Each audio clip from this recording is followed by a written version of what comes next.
միասին հասարակական քաղաքական այլընտրանքային շարժումը, որը միավորում է երկու կուսակցություն եւ 40-ից ավելի հասարակական կազմակերպություններ, այսօր եկել է ՄԱԿ-ի գլխավոր քարտուղարին Անտոնիո Գուտերիշին ներկայացնելու մեր դիմում հանրագիրը եւ պահանջագիրը։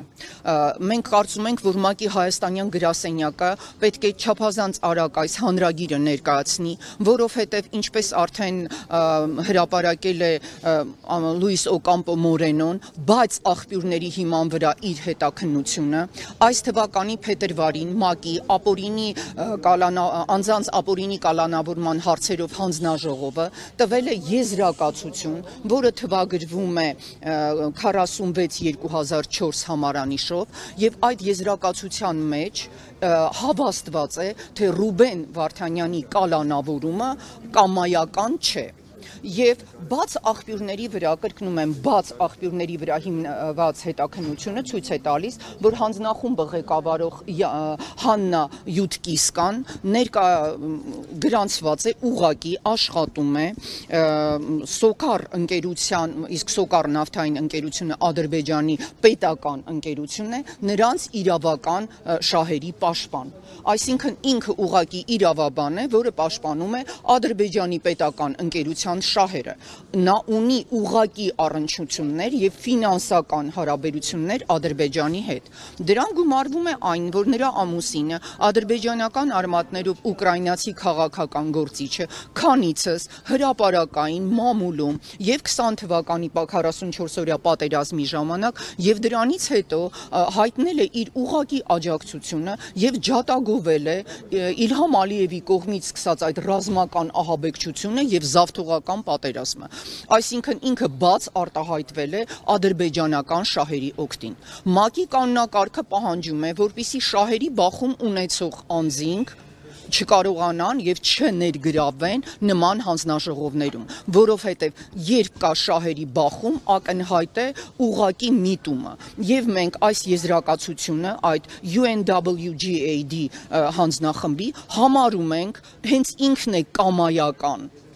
Եվ համոզված ենք, որ եթե այսպես շարունակվի եւ ՄԱԿ-ը հետ չկանչի այս եզրակացությունը եւ չձևավորի նոր հանձնախումբ համապատասխան ՄԱԿ-ի կանոնակարգին, մենք կունենանք Ադրբեջանի միջազգային հանցագործ վարչախմբի կողմից նոր այսպիսի դիմումներ եւ նրանք Բաքվի բանտերում ապօրինի գտնվող մեր պատանդների վերաբերյալ կկարողանան ըստ էության հենց գնել եւ կառավարել ՄԱԿ-ը եւ ստանալ թղթեր ապացուցելով, որ էթնիկ զտում անցկացրած ցեղասպան պետությունը չէ մեղավոր, այլ ազգերի ինքնորոշման միջազգային սկզբունքի հիման վրա ինքնահռչակված հանրապետության ազգային ազատագրական պայքարը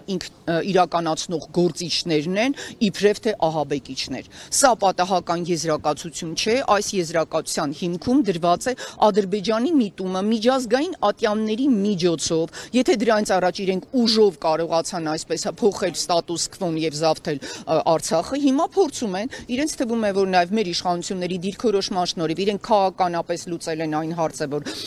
Արցախը այլևս չկա, հիմա էլ փորձում են իրավական ճանապարհով ապացուցել, որ Բաքվի բանտերում գտնվող անձինք իբրև թե կամայական չեն ձերբակալվել, այսինքն նրանց մեղսագրվելու է ռազմական հանցագործ եւ ահաբեկիչ լինելու մեղադրանքը այն պարագայում, երբ տարբեր ատյաններում նաեւ իսկ ՄԱԿ-ում հաստատված է, որ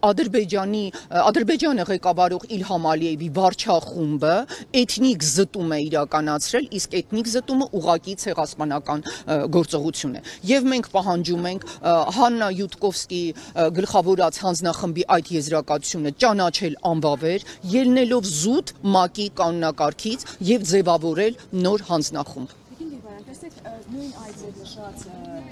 գործընթացի հետևում պետություն է կանգնել, Ադրբեջան պետությունն է կանգնել պետական քաղաքականությամբ։ Հիմա եթե մեր դիրքորոշման հետևում միայն հասարակական եւ քաղաքական շարժումներն են, բայց ոչ պետությունը, մենք ինչ կարող ենք շահել, մենք ինչ արդյունքի կարող ենք հասնել։ Դուք շատ ցավալի հարց եք տալիս, որովհետեւ առաջինը այս եզրակացության հետ կապված պետք է արձագանքեր Հայաստանի Հանրապետությունը։ Երբ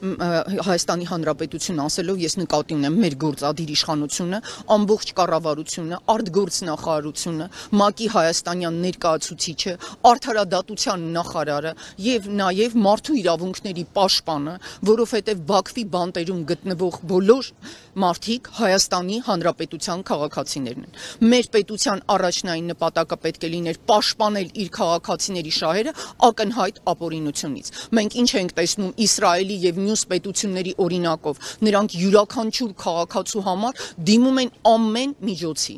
Այո, պետք է արձանագրենք, որ մեր պետությունը լռում է եւ այս խնդիրների բարձրաձայնումը իր վրա վերցրել է փաստորեն Լուիս Մորենո Օկամպոն։ Դրանից հետո ես կարծում եմ մենք չունենք այլ ընտրանք, եթե պետությունը լռում է, մենք իրենց ուղարկել ենք նաեւ համապատասխան փաստաթղթեր եւ մեր բողոքը եւ կարծում եմ հենց այս հանրային ելույթներն են, որ հեռարձակվում են, ցույց են տալիս, որ Հայաստանի Հանրապետությունում իշխանությունը գրաված քաղաքական ուժը, քաղաքացիական պայմանագիրը ոչ միայն չի կատարում իր սահմանադրական պարտքը պաշտպանել Հայաստանի Հանրապետության սահմանները, քաղաքացիների անվտանգությունը ու շահերը, այլև լռում է ելնելով տարբեր դրդապատճառներից։ Նրանք խոսում են վախի մասին, պատերազմի եւ նրանք կարծում են, որ չպաշտպանելով Հայաստանի Հանրապետության քաղաքացու անվտանգությունն ու շահը բերում են իբրև թե խաղաղություն։ Այս մեր բողոքը նաեւ հենց այդ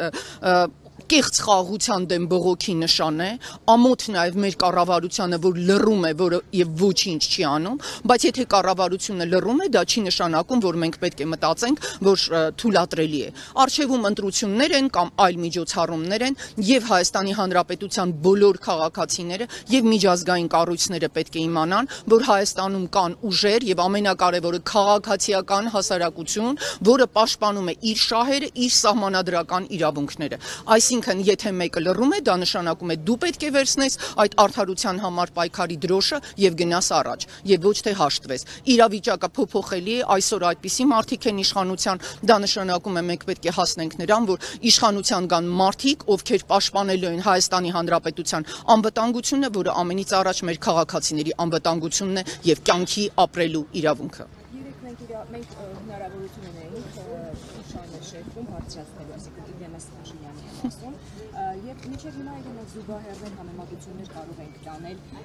մեր գերիների եւ իսրայելական գերիների միջեւ, մենք այլևս չենք կարող դա տանել, որովհետեւ այդ պատանդների գերիները ազատվեցին, իսկ նրանք գնացին։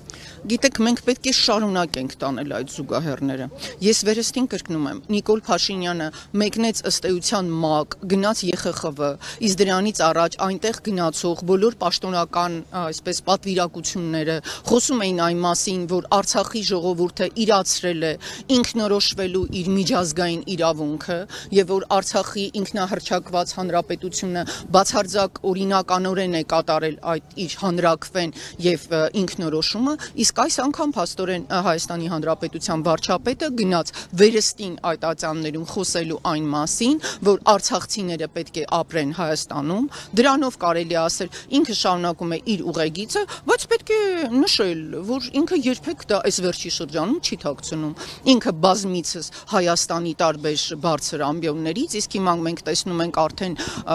գրեթե մեկ ամիս է Հայաստանի Հանրապետությունում այսպես պահերով է գտնվում եւ գնում է տարբեր միջազգային ատյաններ, նաև այնպիսի ատյաններ, որ չես էլ հասկանում արդյոք այնտեղ կա անհրաժեշտություն գնալու թե ոչ, եւ ամեն անգամ այնտեղ պաշտպանում է ըստ էության ադրբեջանական տեսակետը։ Դա իր դիրքորոշումն է։ Կարծում եմ ինքը ասել է, որ իրենք գնում են 26 թվականին հերթական այսպես խորհրդարանական ընտրություններին, ինքը գնում է դրանով, որ պաշտպանելու են Ադրբեջանի այդ տեսակետը, որ փաստորեն ազգերի ինքնորոշման միջազգային սկզբունք իր համոզմամբ գոյություն չունի։ Այո, ինքը առ ոչինչ է դա հայտարարել եւ դա իրենց քաղաքական թիմի դիրքորոշումն է։ Լավ է, որ հիմա այլևս չեն ասում, որ Արցախը Հայաստան է եւ վերջ, եւ 21 թվականի ընտրություններին, եթե այդ ծրագիրը կարդում եք, այնտեղ իրենք պատրաստ էին լինել Արցախի ժողովրդի անվտանգության երաշխավորը, Հայաստանի Հանրապետության սահմանների երաշխավորը, խոսում էին անջատում հանուն փրկության ծրագրի մասին, իսկ հիմա երևի այս ընտրություններին կգնան հենց այս ծրագրով, որ Ադրբեջանի կամքը դա սրբություն է, Ադրբեջանի կամքը դա խաղաղություն է։ Նրանք կարծում են Ես կարծում եմ ինչպես մենք ունենք առերևույթ այսօր հիմնավոր փաստեր, որ Հաննա Յուդկիվսկան վերցրել է Ադրբեջանից փող եւ ՄԱԿ-ին ներկայացրել է այսպիսի փաստաթուղթ։ Մենք պետք է քայլ առ քայլ մեր հասարակության հետ գործ ունենանք, այս խնդիրը նաեւ եւ հայաստանյան, իհարկե այս պարագայում նաեւ վերհայաստանյան խնդիր է եւ ցույց տանք, որ այն քաղաքական ուժը, որ հրաժարվում է Հայաստանի Հանրապետության քաղաքացու անվտանգությունից, դե դուք կհիշեք, չէ, իրենք եկան եւ ընդունեցին քաղաքացու օր։ Այդպես էր էլի, փաստորեն պարզվեց միայն այդ օրը իրենք կարող են հիշել Հայաստանի Հանրապետության քաղաքացուն, իսկ մնացած օրերին իրենք թույլ են տալիս, որ Հայաստանի Հանրապետության քաղաքացուն խոշտանգեն Ադրբեջանի բանտերում միայն այն բանի համար, որ ինքը իրացրել է միջազգայինորեն ճանաչված ազգերի ինքնորոշման սկզբունքը եւ ուզեցել է փրկվել ցեղասպանությունից։